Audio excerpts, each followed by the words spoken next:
ready for a new week in history. All right, we are going to some new places. Now here's our map, so I'm going to show you where we've been and where we're going, okay? And then we'll study just a little bit about those countries. All right, we started out in Russia, and then we went to Finland and Sweden and Norway, and then we went to England, and then we went to Spain, Portugal, and France. And then last week we went over here to Poland, Germany, and Switzerland. Okay, now we're going to swing way down here by cargo ship, and we're going to go to Greece and Italy. Oh, I love Italian food. Do you? Okay, good deal. All right, so remember, we also have our Quest Collector page. We've done this one and this one. Now we still need the only country in the world named for its royal family, the smallest country in the world, which country's flag has the Megan David in the center, and where would you see the world's largest administrative building?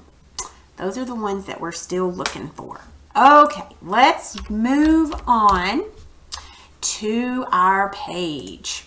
We're going to Italy and Greece by cargo ship. Do you like warm weather and lots of sun? I do. Well, if you do, hop on the cargo ship. Let's get over to Italy and Greece. You'll find very sweet people, lots of beautiful ancient buildings, wonderful food, and more. Keep your eye out for cargo ships ahead. Let's go. If you go to Rome today, you'll find a very interesting place inside the city. The smallest country in the world is the Vatican, or Vatican City, which only has about 800 people who live there. That's on our Quest Collector card. The smallest country in the world is Vatican City. That's number 4. Let's write that down. Vatican City. Let's go over here to our page and write it down. Woo. So number 4 is the Vatican.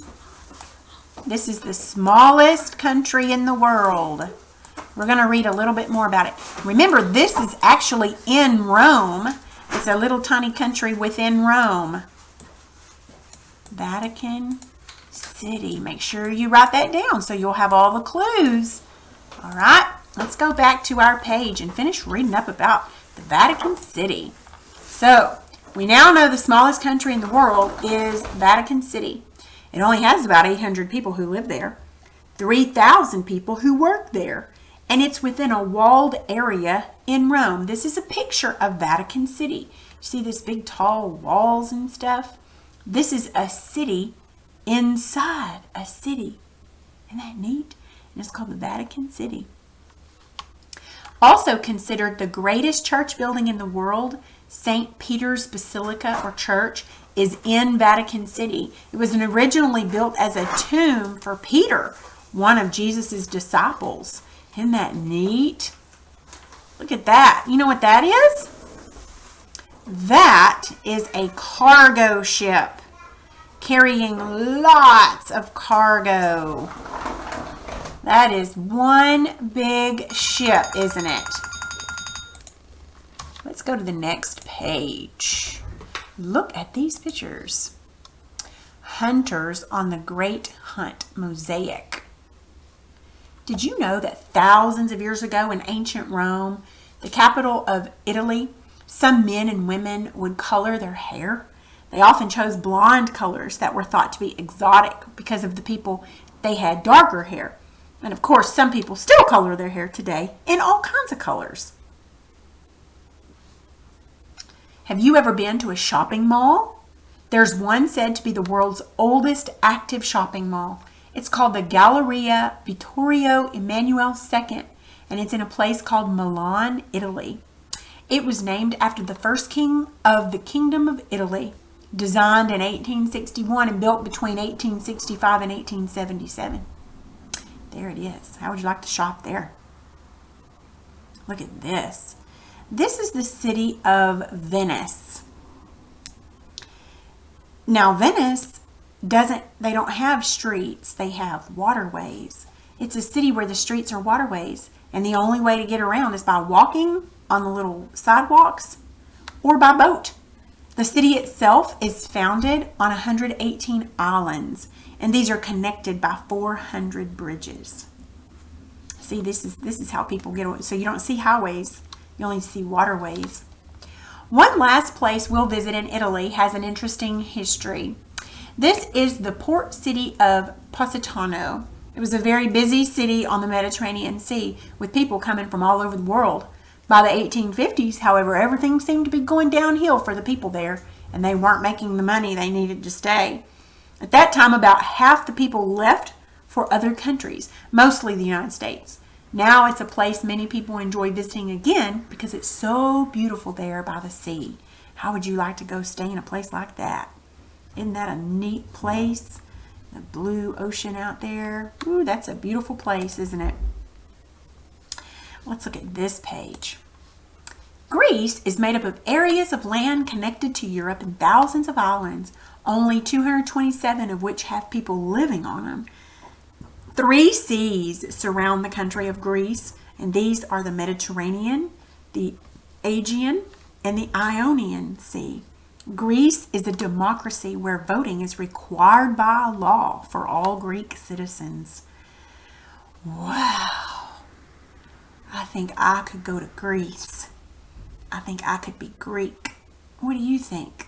Look, this person down here, they have a table and chairs and flowers up on the top of their houses. They get to sit out there and look over the beautiful ocean while they eat. Isn't that beautiful? Oh, Greece is a pretty place. Okay, what would you like to do if you lived in a city where the streets were canals and you didn't have cars? You couldn't even ride a bike. You could only walk on the little sidewalks, or you could get in a boat. I think that'd be kind of fun, don't you? It'd be kind of hard toting a bunch of kiddos around, though, wouldn't it? All right, let's look at these pictures here. These are some more pictures. This is a picture of Venice, Italy, where the streets are waterways. This is riding in a gondola in Venice. Those boats are called gondolas. See, this is the street. There is no street. You ride in one of these boats called a gondola. You go under the bridge here.